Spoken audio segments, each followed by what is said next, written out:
So hello everyone, welcome to my channel study for you.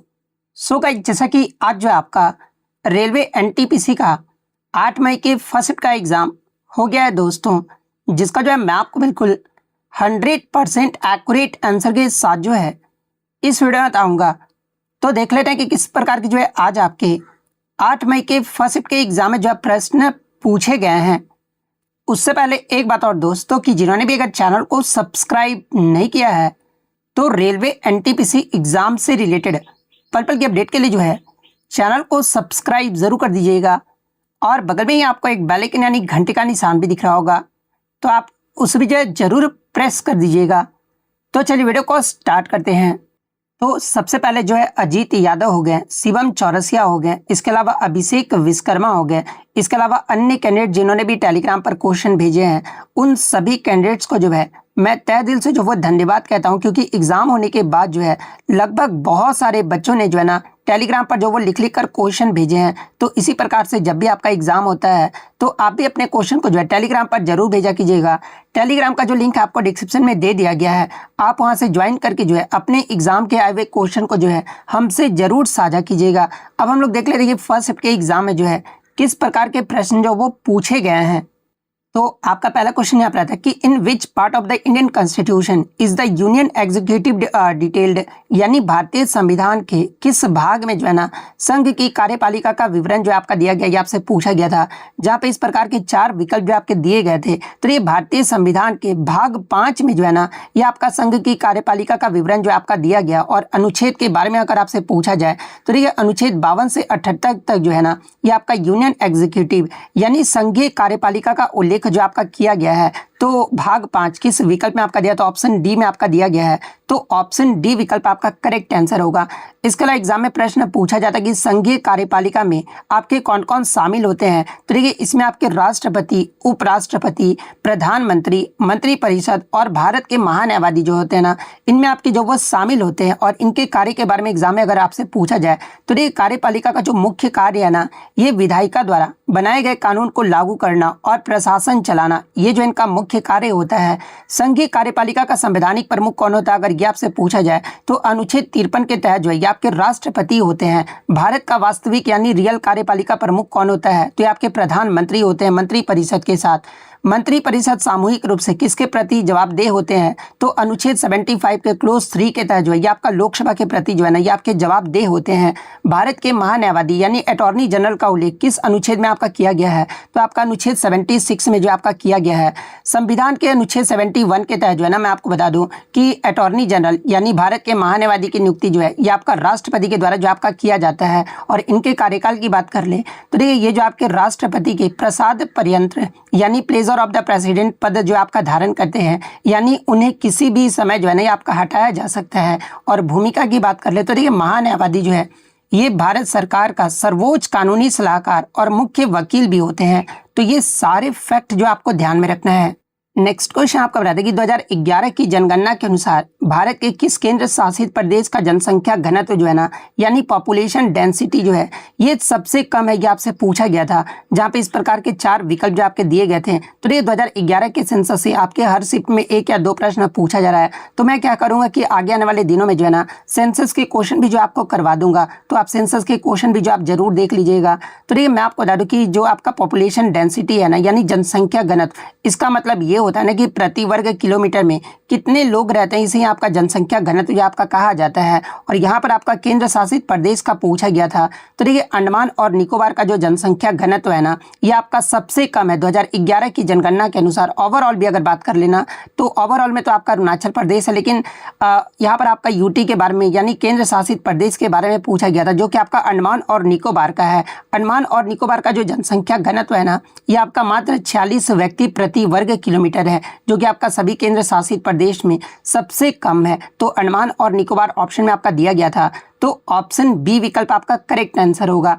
अब आगे के shift में यहाँ से क्या क्या प्रश्न पूछे जाएंगे, जैसे कि भारत का सर्वाधिक जनसंख्या घनत्व वाला केंद्र शासित प्रदेश या फिर ओवरऑल आपका कौन सा है, तो ये आपका दिल्ली है। दिल्ली का जो आपका जनसंख्या घनत्व है ना ये आपका 11,320 व्यक्ति प्रति वर्ग किलोमीटर है। 2011 की जनगणना के अनुसार भारत का सबसे कम जनसंख्या घनत्व वाला राज्य के बारे में आपसे पूछा जाए तो ये आपका अरुणाचल प्रदेश है, जहां का जो जनसंख्या घनत्व ये आपका 17 व्यक्ति प्रति वर्ग किलोमीटर था। 2011 की जनगणना के अनुसार किस केंद्र शासित प्रदेश में जो है ना सबसे कम जनसंख्या, तो ये आपका लक्षद्वीप में है। मात्र आपका 64,429 लोग ही थे उस समय। 2011 की जनगणना के अनुसार भारत का सबसे अधिक जनसंख्या घनत्व वाला राज्य अगर आपसे पूछा जाए तो ये आपका बिहार राज्य है। बिहार राज्य का जो जनसंख्या घनत्व रहा था ना ये आपका 1106 व्यक्ति प्रति वर्ग किलोमीटर रहा था। तो ये सारे फैक्ट जो आपको ध्यान में रखना है। नेक्स्ट आपका बताते हैं कि बुद्ध की चित्रकला यानी भित्ति चित्र से संबंधित मुख्य गुफा कौन सी है आपसे पूछा गया था, जहां पे इस प्रकार के 4 विकल्प जो आपके दिए गए थे। तो देखिए मैं आपको बता दूं कि बुद्ध की चित्रकला यानी मूर्ति कला के लिए विश्व प्रसिद्ध जो आपका अजंता की गुफाएं है ना ये आपका जो वो मतलब कि जाना जाता है, और ये जो आपका औरंगाबाद के महाराष्ट्र के औरंगाबाद में स्थित है। और ये गुफाएं पूर्णतः जो है ना आपका बौद्ध धर्म से जो आपका संबंधित है, जिनमें बुद्ध के जीवन और जातक कथाओं को भी जो आपका दर्शाया गया है। तो ऑप्शन में आपका अजंता की गुफा आपका दिया गया था, तो ऑप्शन बी अजंता की गुफा आपका करेक्ट आंसर होगा। इसके अलावा एग्जाम में आगे की शिफ्ट में यहाँ से क्या क्या प्रश्न पूछा जाएगा, जैसे कि अजंता की गुफाएं की खोज कब और किसके द्वारा आपका किया गया था, तो आपका वर्ष 1819 में जो है जॉन स्मिथ के द्वारा जो आपका किया गया था। अजंता की गुफाएं किस नदी के तट पर आपका स्थित है, तो ये आपका बागोरा नदी के तट पर जो है आपका स्थित है। मरनासन्न राजकुमारी यानी डाइंग प्रिंसेस का चित्र जो है किस गुफा में आपका मिला है, तो ये आपका गुफा संख्या 16 में जो आपका मिला है। अजंता की गुफाओं को यूनेस्को विश्व धरोहर स्थल ये आपका कब शामिल किया गया था, तो इसे आपका वर्ष 1983 में जो आपका शामिल किया गया था। भिक्षा मांगते बुद्ध का जो चित्र है ये किस गुफा संख्या में है, तो आपका गुफा संख्या 17 में है। तो ये सारे फैक्ट जो आपको ध्यान में रखना है। नेक्स्ट आपका बताते हैं कि बंगाल में द्वैध शासन यानी ड्यूअल गवर्नमेंट का प्रमुख परिणाम क्या रहा था, ये आपसे पूछा गया था, जहां पे इस प्रकार के 4 विकल्प जो आपके दिए गए थे। तो देखिए मैं आपको बता दूं कि 1765 से 1772 के बीच जो है ना ये आपका द्वैध शासन जो आपका लागू हुआ था, और इसका जो मुख्य परिणाम है ये आपका उत्तरदायित्व रहित अधिकार कंपनी के पास था, और जो आपका अधिकार रहित जो उत्तरदायित्व था ना ये आपका नवाब के पास था, जिससे भीषण आर्थिक शोषण, अराजकता और 1770 का भयंकर बंगाल अकाल भी जो ये आपका हुआ था। यानी ऑप्शन के अकॉर्डिंग अगर बात कर ले कि बंगाल में द्वैध शासन का जो प्रमुख परिणाम है ये आपका क्या रहा था, यानी कहने का मतलब ये है कि बंगाल में जो आपका द्वैध शासन 1765 से 1772 तक आपका इस दौरान जो है ना ये आपका ईस्ट इंडिया कंपनी के पास जो है ये आपका दीवानी कहने का मतलब कि राजस्व संग्रह हो गया, और दीवानी न्याय के पूर्ण अधिकार जो है ये आपके ईस्ट इंडिया कंपनी के पास थे। जबकि जो आपका निजामत कहने का मतलब कि जो आपके प्रशासन हो गया, पुलिस और आपराधिक न्याय की जो जिम्मेदारी है ना ये आपका मतलब कि नवाब के पास था। तो ये किस विकल्प में आपका दिया, तो ऑप्शन बी विकल्प में आपका दिया गया है।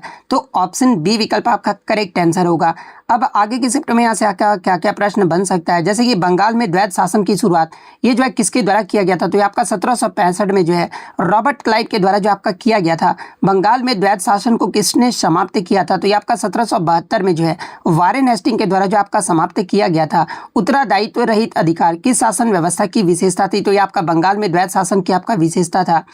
किस संधि के द्वारा कंपनी को बंगाल, बिहार और उड़ीसा की दीवानी आपका मिला था, तो 1765 में जो आपका इलाहाबाद की संधि हुआ था, इसी संधि के तहत जो है इन तीनों का जो दीवानी है ये आपका मिला था कंपनी को।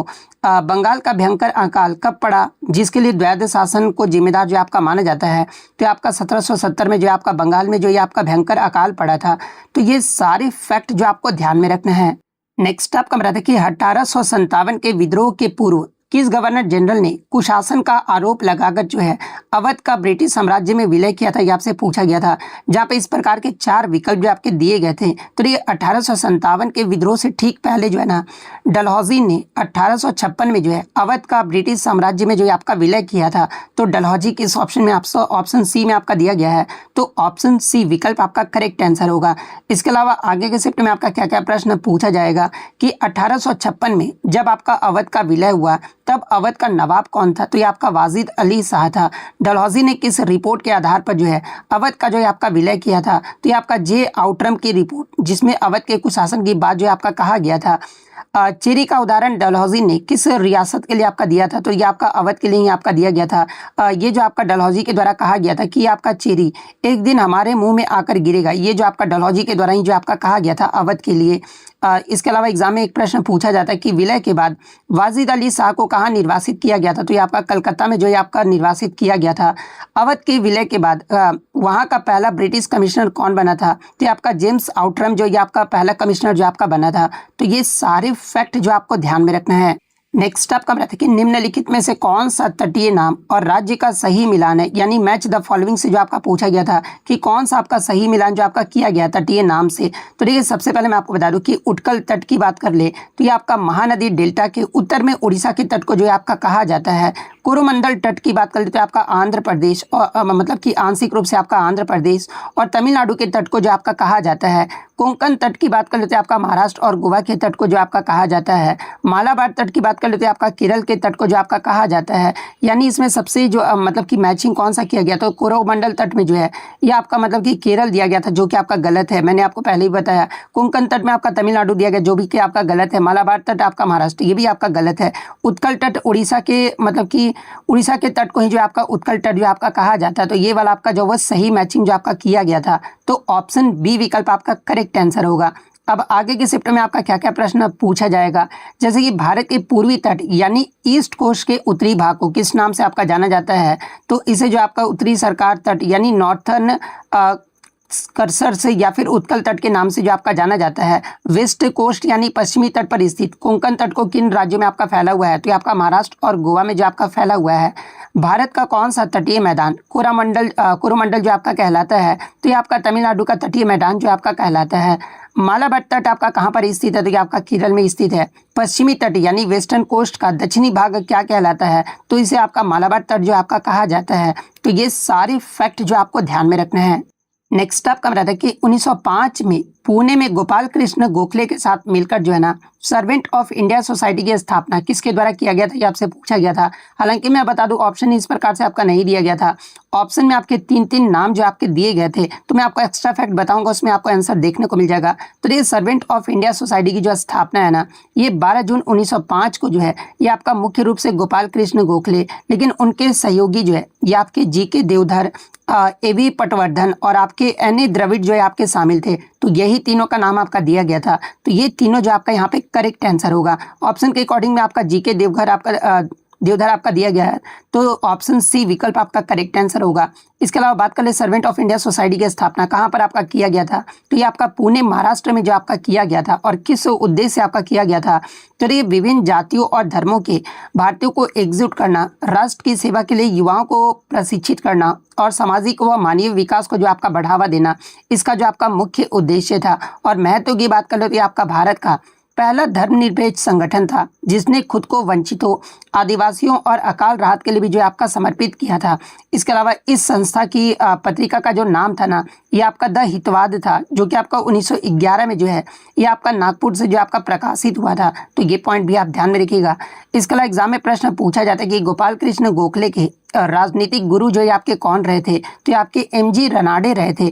महात्मा गांधी के राजनीतिक गुरु कौन थे, अगर ये पूछा जाए तो ये आपके गोपाल कृष्ण गोखले थे। गोखले ने किस सोसाइटी को छोड़कर जो है सर्वेंट्स ऑफ इंडिया सोसाइटी की स्थापना किए थे, तो ये आपके डेक्कन एजुकेशन सोसाइटी को छोड़कर जो है ना ये आपका 1905 में सर्वेंट ऑफ इंडिया सोसाइटी की स्थापना जो है गोपाल कृष्ण गोखले के द्वारा जो आपका किया गया था। तो ये सारे फैक्ट जो आपको ध्यान में रखना है। नेक्स्ट आपका रहता है कि वैश्विक न्याय प्रेम और शांति शिखर सम्मेलन 2025 का जो आयोजन है ना, ये कहाँ पर किया गया, ये आपसे पूछा गया था। जहाँ पे इस प्रकार के 4 विकल्प जो आपके दिए गए थे। देखिए बहुत सारे बच्चे बोल रहे कि सर करंट अफेयर्स कब से कब तक आ रहा है, तो देखिए मैं आपको बता दूं कि आपके जो करंट अफेयर्स आ रहे हैं ना, ये आपके मार्च 2025 से जो है आपके मार्च 2026 तक, यानी 1 साल का आपका जो करंट अफेयर्स जो है ना वो आपसे पूछा जा रहा है। तो मैं आपको बता दूं कि वैश्विक न्याय प्रेम और शांति शिखर सम्मेलन जो है ना, ये आपका 12 से 13 अप्रैल 2025 को जो है ये आपका एक्सपो सिटी दुबई यानी संयुक्त अरब अमीरात में जो है आपका आयोजित किया गया था। और ये जो आपका 2 दिवसीय सम्मेलन में 12 नोबेल शांति पुरस्कार विजेताओं सहित वैश्विक नेताओं ने भी जो है इसमें जो आपका भाग लिया था। तो दुबई संयुक्त अरब अमीरात ऑप्शन सी विकल्प में आपका दिया गया है। तो ऑप्शन सी विकल्प आपका करेक्ट आंसर होगा। इसके अलावा बात कर ले इस शिखर सम्मेलन का उद्देश्य आपका क्या रहा था, तो देखिए इसका जो उद्देश्य है ये आपका दुनिया के सबसे बड़ी चुनौतियों जैसे कि संघर्ष, असमानता और पर्यावरणीय मुद्दों को समाधान खोजने के लिए जो है एक मंच जो आपका प्रदान करना था। और इसका आपका थीम क्या रहता था? तो देखिए इस शिखर सम्मेलन का जो आपका थीम है ना, ये आपका one planet one voice global justice love and peace रहा था। यानी एक ग्रह एक आवाज़, वैश्विक न्याय, प्रेम और शांति जो है इसका आपका मुख्य विषय रहा था। तो ये सारे फैक्ट जो आपको ध्यान में रखना है। नेक्स्ट आपका बताते हैं कि शिवालिक और लघु हिमालय के मध्य अनुदैर्ध्य घाटी यानी आपका लॉन्गिट्यूडनल वैली को जो है ना, ये कौन सी है आपसे पूछा गया था, जहाँ पे इस प्रकार के 4 विकल्प जो आपके दिए गए थे। तो देखिए मैं आपको बता दूं कि शिवालिक हिमालय जिसे आपका बाह्य हिमालय भी आपका कहा जाता है और लघु हिमालय जिसे आपका मध्य हिमालय भी कहा जाता है, इनके मध्य स्थित जो आपका लॉन्गिट्यूडनल वैली यानी अनुदैर्ध्य घाटियों को जो है ना, ये आपका दून या फिर दून घाटियाँ जो ये आपका कहा जाता है। तो दून ऑप्शन बी विकल्प में आपका दिया गया है। तो ऑप्शन बी विकल्प आपका करेक्ट आंसर होगा। आगे के शिफ्ट में आपका क्या क्या प्रश्न यहाँ से पूछा जाएगा, जैसे कि लघु हिमालय और शिवालिक के बीच की घाटियों को पूर्व में क्या कहा जाता है? देखिए पूर्व में जो है ना, ये आपका द्वार जो है आपका कहा जाता है। देहरादून किस प्रकार की स्थलाकृति का आपका उदाहरण है? तो ये आपका लॉन्गिट्यूडनल वैली यानी अनुदैर्ध्य घाटी का जो ये आपका उदाहरण है। इसके अलावा शिवालिक के दक्षिण में पाए जाने वाले समतल मैदानी भाग को क्या कहा जाता है? तो इसे जो आपका भाबर जो आपका कहा जाता है। लघु हिमालय में पाए जाने वाले घास के मैदान यानी उत्तराखंड को क्या कहते हैं? तो इसे जो आपका बुग्याल जो आपका कहा जाता है। इसके अलावा शिवालिक का निर्माण किस प्रकार के चट्टानों से आपका हुआ है? तो ये जो आपका कॉन्ग्लोमेरेट बालू और कंकड़ से जो है इसका निर्माण जो ये आपका हुआ है। तो ये सारे फैक्ट जो आपको ध्यान में रखना है। नेक्स्ट आपका यहाँ पर कंप्यूटर या फिर इलेक्ट्रॉनिक्स में पीसीबी का पूर्ण रूप आपसे पूछा गया था। तो ये पीसीबी का जो फुल फॉर्म होता है ना, ये आपका प्रिंटेड सर्किट बोर्ड होता है। तो option C printed circuit board आपका करेक्ट आंसर होगा। नेक्स्ट आपका बताते हैं कि मई 2025 में भारतीय रिजर्व बैंक के जो है ना नए डिप्टी गवर्नर के रूप में किसने पदभार संभाला, ये आपसे पूछा गया था। जहाँ पे इस प्रकार के 4 विकल्प जो आपके दिए गए थे। तो देखिए मैं आपको बता दूं कि भारत सरकार ने प्रसिद्ध अर्थशास्त्री जिनका नाम आपका क्या है, तो ये आपका डॉक्टर पूनम गुप्ता है, इनको अप्रैल मई 2025 में जो है आरबीआई का नया डिप्टी गवर्नर जो आपका नियुक्त किया गया। और इनकी जो कार्यकाल है ये आपका नियुक्ति से 3 साल के लिए जो ये आपका चुना गया है। और विशेषता की बात कर ले तो देखिए डॉक्टर पूनम गुप्ता ने जो है ना डॉक्टर माइकल पात्रा का जो ये आपका स्थान लिया है, जिनका कार्यकाल जो ये आपका समाप्त हो गया था। और पृष्ठभूमि की बात कर ले तो ये पदभार संभालने से पहले जो है ना डॉक्टर पूनम गुप्ता जो है ये national council of applied economic research यानी NCAER की जो है महानिदेशक यानी डायरेक्टर जनरल के पद पर भी जो आपका रही थी। और वो आपका मैक्रो इकोनॉमिक्स अंतर्राष्ट्रीय व्यापार और विकास अर्थशास्त्र की भी जो है ये आपका विशेषज्ञ है। तो ये पॉइंट भी आप ध्यान में रखिएगा। महत्व की बात करें तो वो आरबीआई की मौद्रिक नीति, वित्तीय स्थिरता और अनुसंधान पहलों की देखरेख भी जो आपका करेगी। तो ये पॉइंट भी आप ध्यान में रखिएगा। तो डॉक्टर पूनम गुप्ता ऑप्शन में आपका दिया गया था, जो कि आपका ऑप्शन डी विकल्प में आपका दिया गया है। तो ऑप्शन डी विकल्प आपका करेक्ट आंसर होगा। अब आगे के शिफ्ट में यहाँ से क्या क्या प्रश्न पूछा जाएगा, जैसे कि प्रश्न आपसे पूछा जाए कि भारतीय रिजर्व बैंक में आपके कितने डिप्टी गवर्नर होते हैं? तो एक आपका गवर्नर होते हैं और 4 जो होते हैं ना ये आपके डिप्टी गवर्नर होते हैं। और किस अधिनियम के अनुसार? तो आपका आरबीआई अधिनियम 1934 के अनुसार जो है ये आपके 4 डिप्टी गवर्नर होते हैं।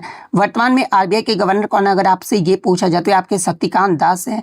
भारत सरकार द्वारा आरबीआई डिप्टी गवर्नर की नियुक्ति किसके परामर्श से आपका किया जाता है? तो ये आपका कैबिनेट की नियुक्ति समिति द्वारा आरबीआई गवर्नर की सलाह पर जो आपका किया जाता है। मई 2026 में टीवी रविशंकर का स्थान पर कौन आपके नियुक्त हुए हैं? तो देखिए मई 2026 में अगर आपसे पूछा जाना हालिया अपडेट के अकॉर्डिंग तो टीवी रविशंकर के स्थान पर जो है ना ये रोहित जैन को जो आपका नियुक्त किया गया है। अक्टूबर 2025 से प्रभावी राजेश्वर राय की जगह किस डिप्टी गवर्नर जो है आपका नियुक्त किया गया है? तो अक्टूबर 2025 यानी सितंबर 2025 या फिर अक्टूबर 2025 में अगर आपसे पूछा जाए कि आरबीआई के जो डिप्टी गवर्नर है ये किसे आपका नियुक्त किया गया है? तो ये आपके गिरीश चंद्र मुर्मू को जो आपका नियुक्त किया गया है। तो ये सारे फैक्ट जो आपको ध्यान में रखना है। हाँ, एक प्रश्न यहाँ से पूछा जाता है कि डॉक्टर पूनम गुप्ता से पहले आरबीआई में पहली महिला डिप्टी गवर्नर कौन थी? तो ये आपका केजे उदेसी थी, जो कि आपका 2003 में आपका नियुक्त की गई थी। मॉनेटरी पॉलिसी कमेटी का अध्यक्ष कौन होता है? तो ये आपका आरबीआई के गवर्नर जो है ये मॉनेटरी पॉलिसी कमेटी के जो आपके अध्यक्ष होते हैं। तो ये पॉइंट भी आपको ध्यान में रखना है। नेक्स्ट आपका बताते हैं कि हाल ही में वीएस अच्युतानंदन का निधन हो गया है, वो किस राजनीतिक दल से आपके संबंधित है? ये आपसे पूछा गया था, जहाँ पे इस प्रकार के 4 विकल्प जो आपके दिए गए थे। तो देखिए मैं आपको बता दूं कि इनका पूरा नाम जो है ना कि आपका वैल्य कथुम सक्राचुत्तनंदन होता है, जो कि आपके केरल के जो है आपके पूर्व मुख्यमंत्री और भारतीय कम्युनिस्ट पार्टी यानी मार्क्सवादी के जो ये आपके दिग्गज नेता थे, और उन्होंने 2006 से 2011 तक जो है ना केरल के 11वें मुख्यमंत्री के रूप में जो है आपका कार्य किया था। और ये जो आपका CPI-M के संस्थापक सदस्यों में से भी जो है आपके एक माने जाते हैं। और केरल की राजनीतिक में उन्हें आपका पीपुल्स लीडर यानी जनता का नेता भी जो है आपका माना जाता है। और इनका निधन जो आपका जुलाई 2025 में जो है ना 101 वर्ष की आयु में जो इनका आपका निधन जो ये आपका हो गया है। तो ये आपका CPI-M ऑप्शन बी विकल्प में आपका दिया गया है। तो ऑप्शन बी विकल्प आपका करेक्ट आंसर होगा। नेक्स्ट आपका बताते हैं कि राष्ट्रीय बीज नीति यानी नेशनल सीड पॉलिसी भारत में किस वर्ष आपका शुरू हुआ था या फिर लागू किया गया था, आपसे पूछा गया था। जहाँ पे इस प्रकार के 4 विकल्प जो आपके दिए गए थे। तो ये भारत में राष्ट्रीय बीज नीति को जो है ना ये आपका वर्ष 2002 में जो ये आपका मतलब कि शुरू किया गया था। तो ऑप्शन सी 2002 आपका करेक्ट आंसर होगा। अब आगे के शिफ्ट में यहाँ से क्या क्या प्रश्न आपका बन सकता है, जैसे कि पौध किस्म और कृषक अधिकार संरक्षण अधिनियम ये जो है कब पारित किया गया था। तो ये आपका 2001 में। राष्ट्रीय बीज नीति 2002 के उद्देश्य को पूरा करने के लिए जो है ये आपका पारित किया गया था। भारत में बीज अधिनियम यानी सीड्स एक्ट किस वर्ष आपका लागू हुआ था। तो ये आपका 1966 अधिनियमित हुआ था और 1969 से जो है ये आपका प्रभावी हुआ था। राष्ट्रीय बीज निगम की स्थापना ये जो आपका कब हुआ था। तो देखिए नेशनल सीड्स कॉर्पोरेशन की जो स्थापना है ना ये आपका वर्ष 1963 में आपका किया गया था। बीज विकास पर नई नीति ये जो आपका कब घोषित किया गया था। तो ये आपका वर्ष 1988 में जो आपका घोषित किया गया था। 2002 का राष्ट्रीय बीज नीति का मुख्य उद्देश्य आपका क्या रहा था। तो आपका गुणवत्तापूर्ण बीजों की उपलब्धता बढ़ाना और बीज उत्पादन में निजी क्षेत्र की भूमिका बढ़ाना इसका जो आपका मुख्य उद्देश्य रहा था। तो ये सारे फैक्ट जो आपको ध्यान में रखना है। नेक्स्ट आपका मेरा था कि वन हेल्थ समिट 2026 तो इसका जो आयोजन है कहाँ पर किया गया ये आपसे पूछा गया था। जहाँ पे इस प्रकार के 4 विकल्प जो आपके दिए गए थे। तो देखिए मैं आपको बता दूं कि हाल ही में वन हेल्थ समिट 2026 इसका जो आयोजन है ना ये फ्रांस के लियोन शहर में जो आपका किया गया। और ये जो आपका आयोजन है ये आपका 5 से 7 अप्रैल 2026 तक आपका चला है। और मुख्य उच्च स्तरीय बैठक 7 अप्रैल यानी विश्व स्वास्थ्य दिवस को जो आपका मनाया जाता है ना 7 अप्रैल को, इस दिन जो है ये आपका मुख्य उच्च स्तरीय बैठक जो है आपका हुआ था। तो आपके ऑप्शन में जो आपका फ्रांस का लियोन आपका दिया गया था। तो ये किस ऑप्शन में, तो ऑप्शन सी में आपका दिया गया है। तो ऑप्शन सी विकल्प आपका करेक्ट आंसर होगा। नेक्स्ट आपका जो कि रिपीटेड प्रश्न है कि गंगाईकोंडचोलपुरम को किसने अपनी राजधानी बनाया था और इस शहर की स्थापना जो आपके किए थे। ये कल के शिफ्ट में भी आपसे पूछा गया था जो कि आपका रिपीटेड प्रश्न है। और इस प्रकार के 4 विकल्प जो आपके दिए गए थे। हालांकि प्रश्न प्रीवियस शिफ्ट में आपसे ये पूछा गया था कि गंगाईकोंडचोलपुरम का जो उपाधि है ये किस चोल शासक ने जो आपका मतलब कि धारण किया था। ये आपका कल पूछा गया था, लेकिन आज और उसको एक्स्ट्रा फैक्ट में मैंने बताया था कि इस शहर की स्थापना और राजधानी किसने बनाया था, ये भी मैंने आपको बताया था। तो देखिए गंगाईकोंडचोलपुरम को जो अपनी राजधानी है ना ये आपके राजेंद्र चोल प्रथम के द्वारा 1025 ईस्वी में जो है ये आपका मतलब कि विजय के उत्तर भारत के विजय के उपलक्ष्य में जो है ना ये आपका गंगा को जीतने वाले चोल का शहर की स्थापना जो आपका किया गया था। तो ये आपका राजेंद्र चोल प्रथम के द्वारा ही जो आपका राजधानी बनाया गया था। तो ये आपका किस विकल्प में आपका दिया गया है। तो ये आपका ऑप्शन बी विकल्प में आपका दिया गया है। तो ऑप्शन बी आपका यहाँ पे करेक्ट आंसर होगा। इसके अलावा अगर राजधानी के स्थानांतरण की बात कर ले तो देखिए राजेंद्र चोल प्रथम ने जो है ना चोल साम्राज्य की राजधानी तंजौर से हटाकर जो है ये गंगाईकोंडचोलपुरम को जो ये आपका बनाया था। और विजय का प्रतीक की बात कर ले तो देखिए बंगाल के पाल राजा महिपाल को हराने के बाद जो है ना उन्होंने गंगा के जल को लेकर दक्षिण की ओर जो है आपका प्रस्थान किया था। और इस स्थान पर विजय स्तंभ के रूप में भी जो है एक विशाल झील यानी चोल गंगम और शिव मंदिर यानी बृहदेश्वर मंदिर भी जो है ना इसी के द्वारा मतलब कि आपका बनाया गया था। और ये शहर लगभग आपका 250 वर्षों तक जो है चोलों की राजधानी भी जो आपका बना रहा था। तो ये पॉइंट भी आपको ध्यान में रखना है। नेक्स्ट आपका बता था कि मुंह में कैंसर का मुख्य कारण क्या है, ये आपसे पूछा गया था। जहाँ पे इस प्रकार के 4 विकल्प जो आपके दिए गए थे। तो देखिए मुंह में कैंसर यानी ओरल कैंसर मुख्य रूप से जो है ना ये आपका तंबाकू के सेवन के कारण होता है। और भारत में होने वाली ओरल कैंसर के मामले जो है 80% से अधिक का जो कारण है ना ये आपका तंबाकू में, जैसे कि खैनी हो गया, गुटखा हो गया, धूम्रपान जो है इसके कारण जो है आपका ओरल कैंसर जो है आपका माना जाता है। तो मुंह में कैंसर का जो मुख्य कारण है ना ये आपका तंबाकू का सेवन है। तो ऑप्शन बी तंबाकू का सेवन आपका करेक्ट आंसर होगा। अब एग्जाम में आगे के शिफ्ट में क्या पूछा जाएगा कि वर्ल्ड नो टोबैको डे यानी विश्व तंबाकू निषेध दिवस जो है ये प्रत्येक वर्ष कब मनाया जाता है। तो आपका 31 मई को जो है आपका मनाया जाता है। मुंह के कैंसर के लिए मुख्य रूप से जिम्मेदार वायरस आपका कौन सा है। तो ये आपका HPV है जिसका फुल फॉर्म आपका क्या होता है। तो ये आपका ह्यूमन पैपिलोमा वायरस होता है। ओरल ल्यूकोप्लेसिया किसका शुरुआती संकेत है? तो ये आपका मुंह के कैंसर का जो है आपका शुरुआती संकेत है। तंबाकू में पाए जाने वाले किस पदार्थ के कारण कैंसर का खतरा होता है? तो ये आपका निकोटीन और अन्य कैंसरकारी तत्वों के कारण जो है ये आपका कैंसर का मतलब कि खतरा होता है। ओरल कैंसर की जांच के लिए कौन सा परीक्षण यानी टेस्ट आपका किया जाता है? तो ये आपका बायोप्सी टेस्ट जो आपका किया जाता है। तो ये सारे फैक्ट जो आपको ध्यान में रखना है। नेक्स्ट आपका कंप्यूटर से आता है। बच्चे पूछ रहे कि कंप्यूटर से कितने प्रश्न आ रहे हैं, तो मैं आपको बता दूं कि 4 प्रश्न जो आपके कंप्यूटर से हर शिफ्ट में जो वो पूछे जा रहे हैं।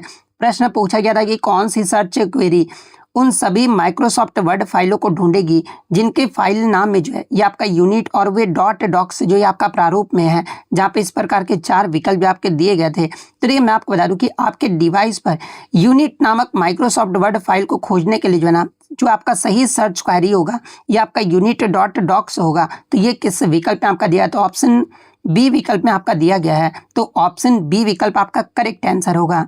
नेक्स्ट आप बताते कि 2022 तक 10,000 फीट की ऊंचाई पर स्थित भारत के सबसे लंबे राजमार्ग सुरंग कौन सी है आपसे पूछा गया था, जहां पे इस प्रकार के 4 विकल्प जो आपके दिए गए थे। तो देखिए मैं आपको बता दूं कि 9 फरवरी 2022 को जो है वर्ल्ड बुक ऑफ रिकॉर्ड्स ने अटल सुरंग को जो है ना ये आपका 10,000 फीट से ऊपर की सबसे लंबी राजमार्ग सुरंग के रूप में से जो है ना ये आपका आधिकारिक तौर पर जो आपका मान्यता जो आपका दिया था।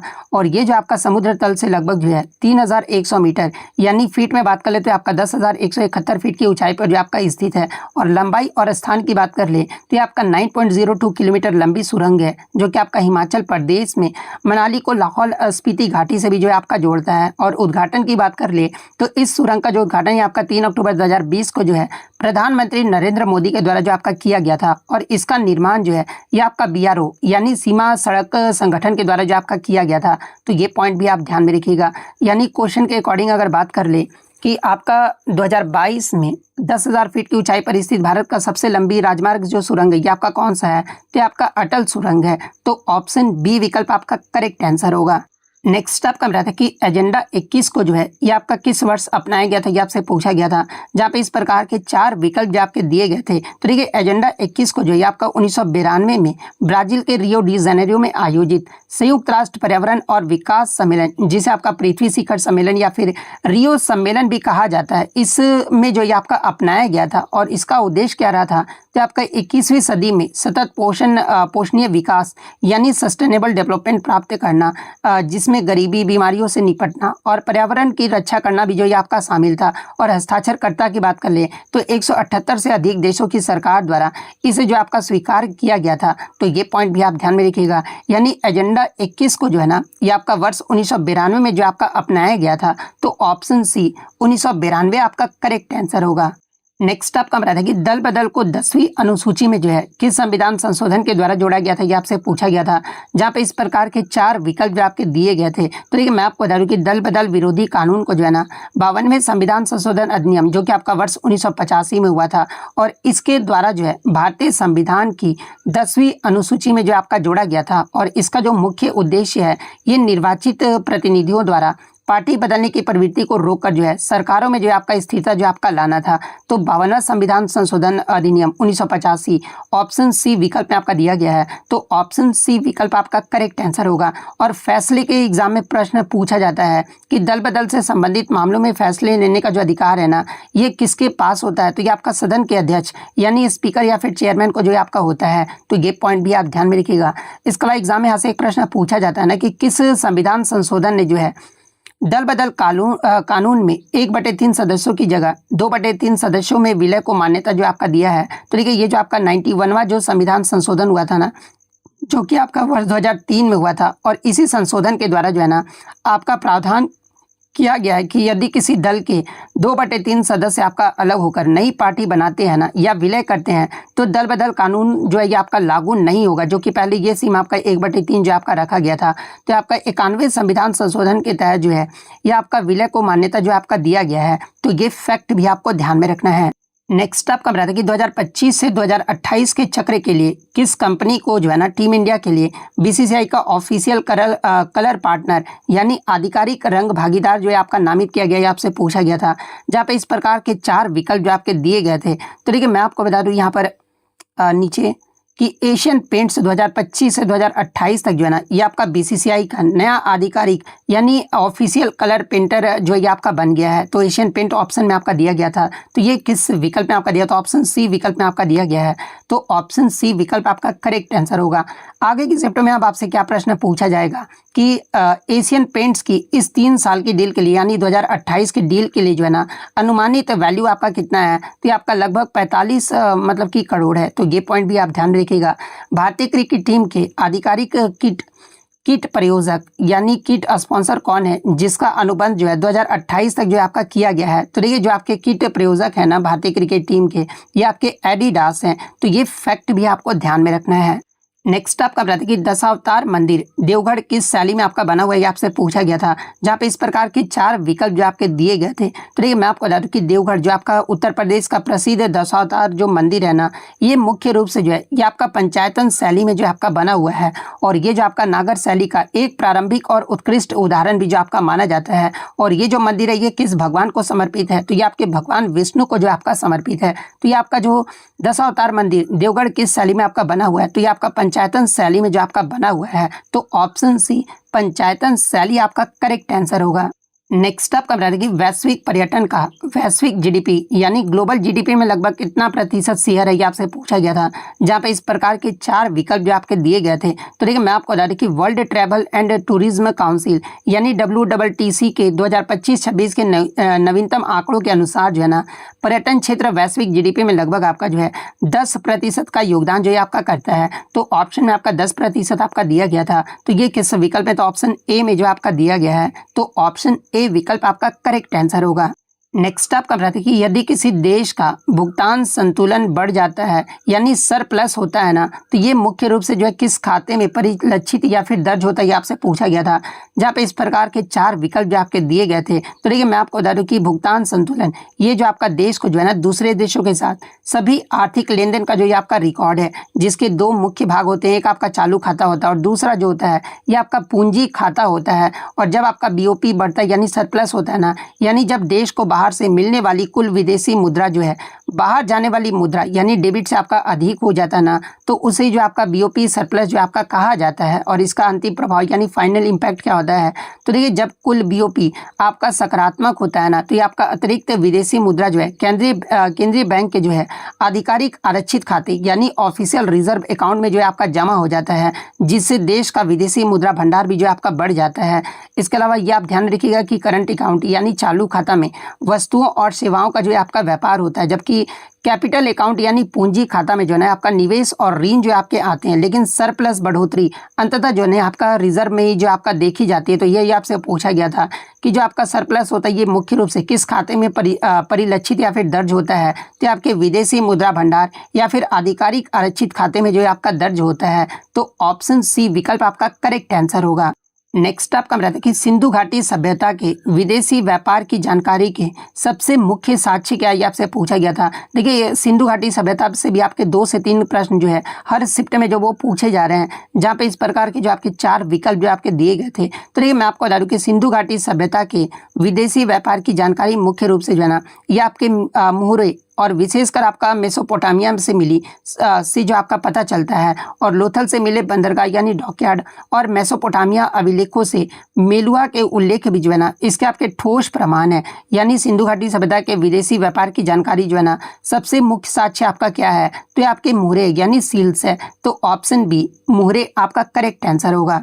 नेक्स्ट आपका एक इनर्ट गैस यानी उत्कृष्ट गैस से आपका पूछा गया था। तो देखिए उत्कृष्ट गैस में आपका हीलियम ही आ जाता है। हीलियम तापमान और दबाव के आधार पर जो है ठोस, तरल और गैस अवस्थाएं क्यों दिखाता है और इसका विशिष्ट व्यवहार क्या है, ये आपसे पूछा गया था, जहाँ पे इस प्रकार के 4 विकल्प जो आपके दिए गए थे। तो देखिए मैं आपको बता दूं कि हीलियम के ठोस, तरल और गैसीय अवस्था में परिवर्तन का जो मुख्य कारण है ना ये आपका मतलब कि एक्सट्रीमली वीक इंटरमॉलिक्यूलर फोर्सेज है, यानी अत्यधिक कम अंतर आणविक बल होता है और बहुत कम जो ये आपका क्वथनांक या फिर हिमांक यानी एक्सट्रीमली लो बॉइलिंग पॉइंट और फ्रीजिंग पॉइंट्स भी जो आपका होता है। तो ये आपका किस विकल्प में आपका दिया गया है, तो ये आपका ऑप्शन बी विकल्प में जो आपका दिया गया, यानी हीलियम के परमाणुओं के बीच अंतर आणविक बल जो ये सबसे कमजोर होते हैं। तो ऑप्शन बी विकल्प आपका यहाँ पे करेक्ट आंसर होगा।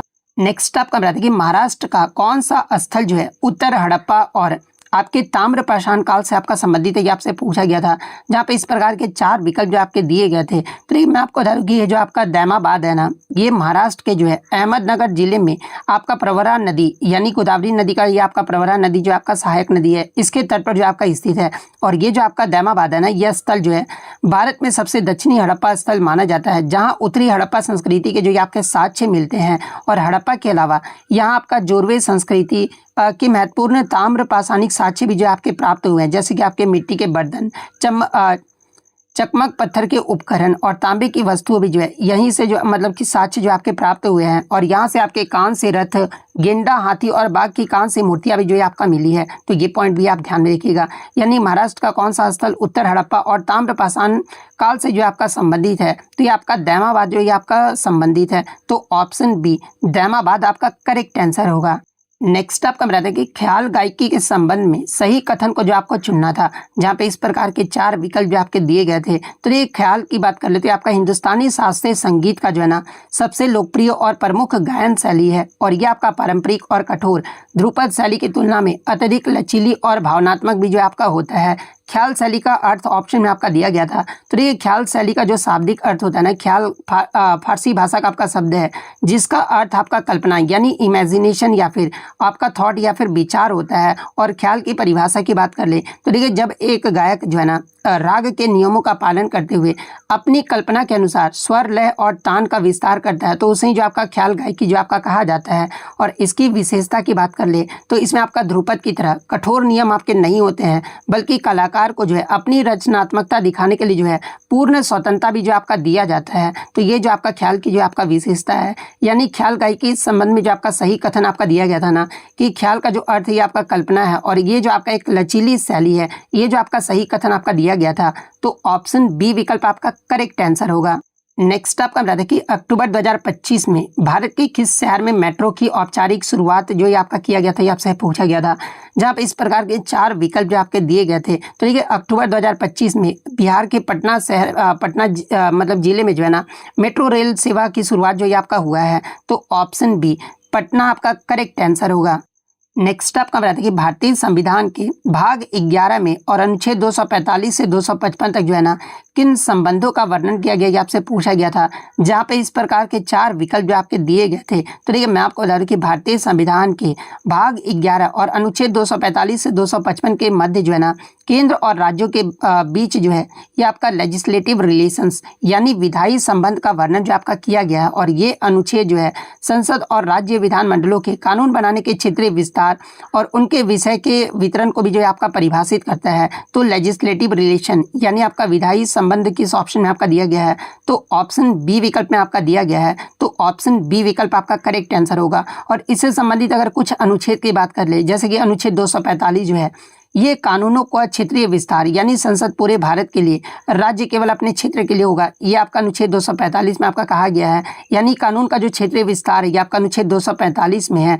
अनुच्छेद 246 की बात कर ले तो ये आपका 7वीं अनुसूची के तहत विषयों का जो आपका वितरण करता है, जिसमें आपका संघ सूची, राज्य सूची और संवर्ती सूची जो आपके शामिल है। अनुच्छेद 248 की बात कर ले तो आपका अवशिष्ट विधायी शक्तियों से आपका मतलब कि संबंधित है, जो कि आपका संसद के पास होता है। अनुच्छेद 249 से 253 जो है ये विशेष परिस्थितियों में राज्य सूची पर संसद की कानून बनाने की शक्ति से आपका संबंधित है, जो कि आपका राष्ट्रीय हित और आपातकाल आदि से जो आपका संबंधित है। अनुच्छेद 254 की बात कर लेते हैं, आपका केंद्र और राज्य के कानूनों में जो है असंगति, टकराव होने पर केंद्रीय कानून की प्रधानता के बारे में जो आपका बताया गया है। तो ये सारे फैक्ट जो आपको ध्यान में रखना है।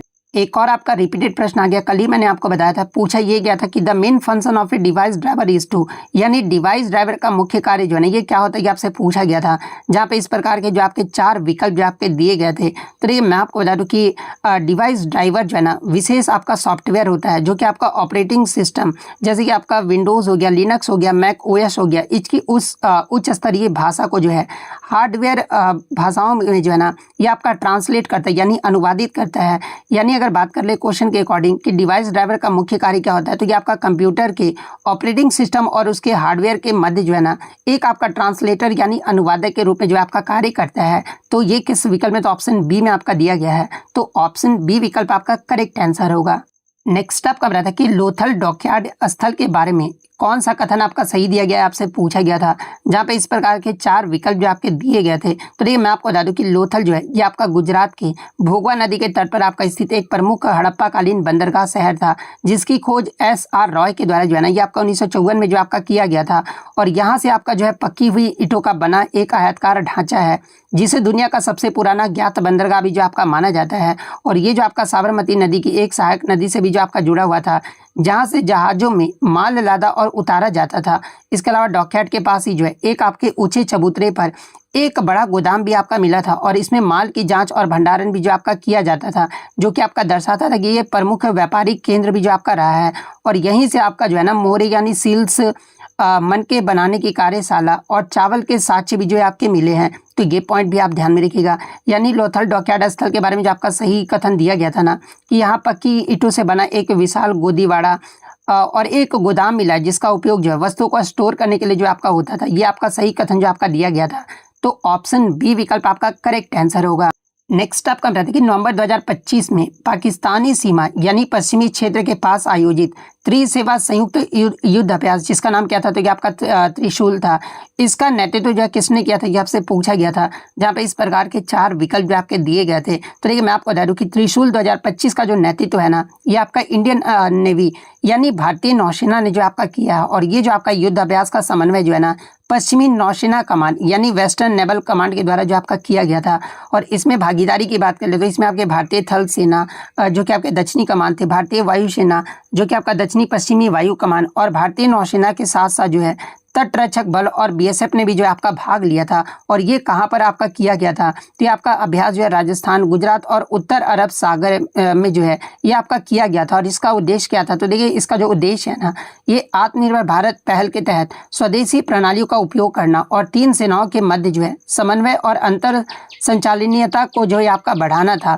और प्रमुख संपत्ति की बात करें तो अभ्यास में जो है आपका INS जलाशय हो गया, विमान वाहक पोत INS विक्रमादित्य या फिर विक्रांत हो गया, सुखोई 30 MK1 हो गया, और राफेल लड़ाकू विमानों का जो है ना ये आपका उपयोग किया गया था। तो ये पॉइंट भी आप ध्यान में रखिएगा।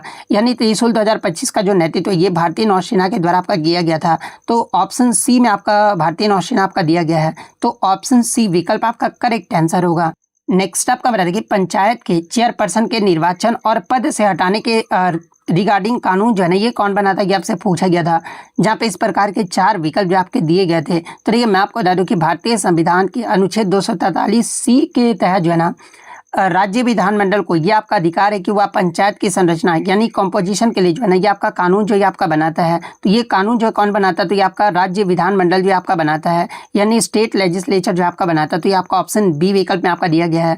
तो ऑप्शन बी विकल्प आपका करेक्ट आंसर होगा। अब आगे के चैप्टर में क्या क्या प्रश्न यहाँ से बन सकता है, जैसे कि पंचायतों के चुनाव के लिए मतदाता सूची तैयार करने और चुनाव कराने का जो अधिकार है ये किसके पास होता है, तो आपका राज्य चुनाव आयोग यानी स्टेट इलेक्शन कमीशन के पास होता है।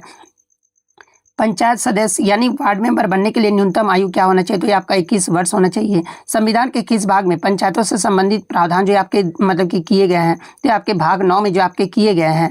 नेक्स्ट आपसे पूछा जाएगा ग्राम पंचायत के अध्यक्ष यानी सरपंच को अविश्वास प्रस्ताव द्वारा हटाने का नियम कौन निर्धारित करता है, तो ये आपका स्टेट लेजिस्लेचर यानी राज्य विधानमंडल जो आपका निर्धारित करता है। 73वें संविधान संशोधन के बाद पंचायतों के चुनाव कितने वर्षों के लिए आपके होते हैं, तो आपके 5 वर्षों के लिए जो आपका होता है। तो ये सारे फैक्ट जो आपको ध्यान में रखना है। नेक्स्ट आप क्या बताते कि भारतीय संविधान की 6ठी अनुसूची जो है ना किन राज्यों के जनजातीय क्षेत्र के प्रशासन से संबंधित है, ये आपसे पूछा गया था, जहाँ पे इस प्रकार के 4 विकल्प जो आपके दिए गए थे। तो ये मैं आपको बता दूं कि भारतीय संविधान की जो 6ठी अनुसूची यानी 6th शेड्यूल जो है ना ये आपके पूर्वोत्तर भारत के 4 विशिष्ट राज्यों में जनजातीय आबादी के अधिकारों की रक्षा और उनके स्वशासन यानी सेल्फ गवर्नेंस से जो ये आपका संबंधित है। यानी 6ठी अनुसूची जो है किन राज्यों के जनजातीय क्षेत्रों के प्रशासन से आपका संबंधित है, तो आपका असम, मेघालय, त्रिपुरा और मिजोरम से जो है आपका संबंधित है। तो ये किस विकल्प में, तो ऑप्शन बी विकल्प में आपका दिया गया है। तो ऑप्शन बी विकल्प आपका करेक्ट आंसर होगा। अब बहुत सारे बच्चे जो है ना 5वीं और 6ठी अनुसूची में जो आपके कंफ्यूज रहते हैं, तो देखिए 5वीं अनुसूची जो है ये पूरे भारत के अनुसूचित क्षेत्रों पर जो आपका लागू होता है, जबकि 6ठी अनुसूची जो है ना केवल आपका 4 उत्तर पूर्वी राज्यों पर ही जो आपका लागू होता है। इसके अंतर्गत एक क्वेश्चन आपसे एग्जाम में पूछा जाता है कि 6ठी अनुसूची के अंतर्गत स्वायत्त जिला परिषद यानी एडीसीएस का गठन कौन करता है, तो ये आपके राज्यपाल के द्वारा यानी गवर्नर के द्वारा जो आपका किया जाता है। तो ये फैक्ट भी आपको ध्यान में रखना है। नेक्स्ट क्वेश्चन आपका यहाँ पर आया था कि ध्वनि तरंग यानी लॉन्गिट्यूडनल वेव्स के माध्यम से कणों के पास रहने उच्च घनत्व वाले क्षेत्रों को आपका क्या कहा जाता है, ये आपसे पूछा गया था, जहाँ पे इस प्रकार के 4 विकल्प जो आपके दिए गए थे। तो देखिए मैं आपको बता दूं कि ध्वनि तरंगे के पास रहने वाले कण यानी जहाँ कणों का घनत्व और दबाव सबसे अधिक होता है ना, उस क्षेत्र को जो है आपका कंप्रेशन यानी संपीड़न जो आपका कहा जाता है। तो कंप्रेशन यानी ऑप्शन बी में आपका संपीड़न दिया गया है, तो ऑप्शन बी विकल्प आपका करेक्ट आंसर होगा। देखिए मैं आपको बता दूं कि ये क्वेश्चन आपका इतना इजीली नहीं पूछा गया था, थोड़ा आपका स्टेटमेंट बेस्ड जो है क्वेश्चन दे दिया गया था। हालांकि जो क्वेश्चन का सारांश निकल कर आ रहा था ना, आपका यही आ रहा था कि विटामिन बी1 का रासायनिक नाम यानी केमिकल नेम आपका क्या गया आपसे पूछा गया था। तो देखिए विटामिन बी1 का जो रासायनिक नाम है ना, ये आपका थाइमिन है, और ये शरीर में जो है कार्बोहाइड्रेट के चयापचय यानी मेटाबॉलिज्म और तंत्रिका तंत्र यानी नर्वस सिस्टम को स्वस्थ रखने के लिए भी जो है ना ये आपका आवश्यक होता है। तो थाइमिन ऑप्शन डी विकल्प में आपका दिया गया है, तो ऑप्शन डी विकल्प आपका यहाँ पे करेक्ट आंसर होगा। थोड़ा सा स्टेटमेंट आपका दे दिया गया था कि विटामिन बी कॉम्प्लेक्स जो कि आपका जल में घुलनशील होता है, और बी1 का रासायनिक नाम, इस प्रकार से आपका प्रश्न जो वो पूछ दिया गया था। नेक्स्ट अगर बात कर ले तो ये क्वेश्चन पे मैं 100% श्योर नहीं हूँ, लेकिन 1-2 बच्चों ने भेजा था कि सर प्रस्तावना में जो 3 शब्द जोड़े गए थे ना, सोशलिस्ट यानी समाजवादी, पंथ निरपेक्ष और धर्मनिरपेक्ष यानी सेकुलर और आपका सेकुलर यानी धर्मनिरपेक्ष और पंथ निरपेक्ष और इंटीग्रिटी यानी अखंडता, ये जो 3 नए शब्द है ना प्रस्तावना में, ये किस संविधान संशोधन के द्वारा जोड़े गए थे, आपसे पूछा गया था।